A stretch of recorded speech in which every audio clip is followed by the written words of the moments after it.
the limits for rooms in Revit, and that is that Revit will not place a room in a space that is less than 1 foot or 306 millimeters wide, meaning core to core width when dealing with walls, and for room separator the limit is 275 millimeters.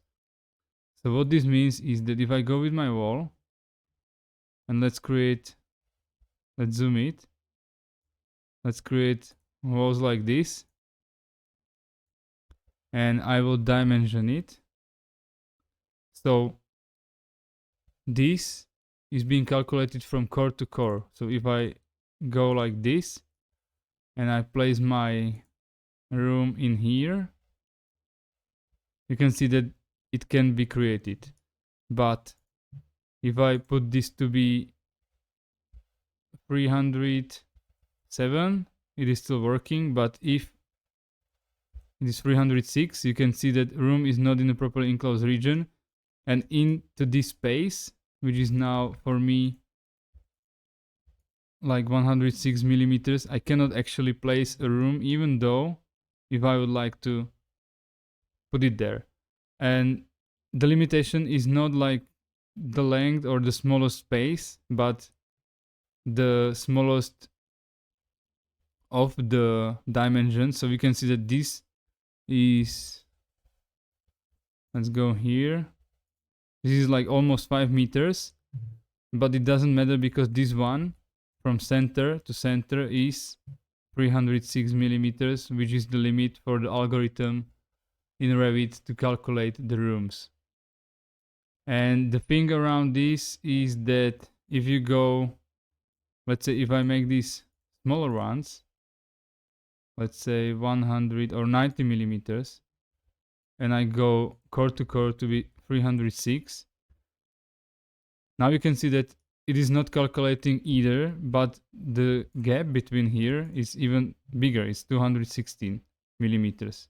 So this is quite a big place where I should be able to place a room.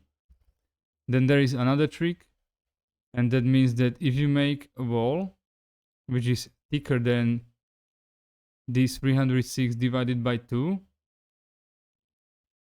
so that means if you have a wall which is at least 306 millimeters thick, so we can go with, let's say this one, 365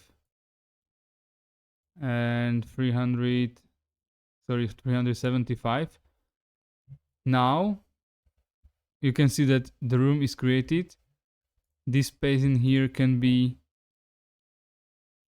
I will zoom this a little bit. This space in between here can be as low as, like, let's say 1 millimeters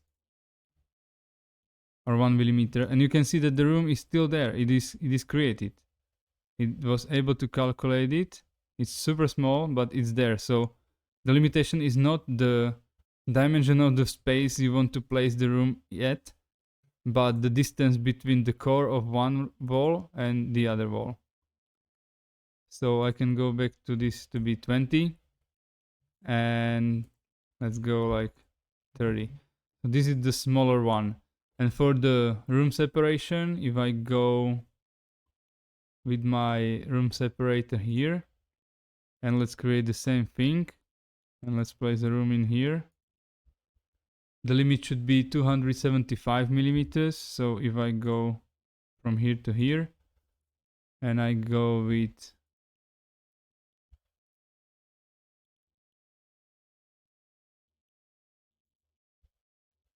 okay, so 282 minus 275.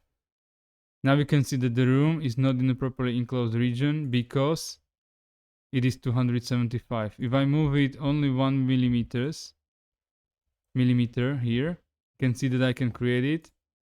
And on the other hand, or on the other side, it is the same.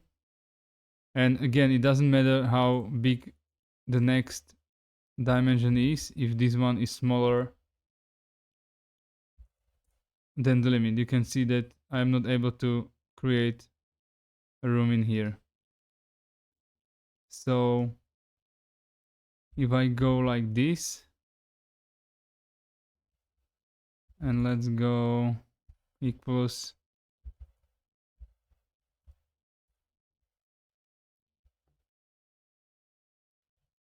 so this is my room separation, this is my room. If I go with area,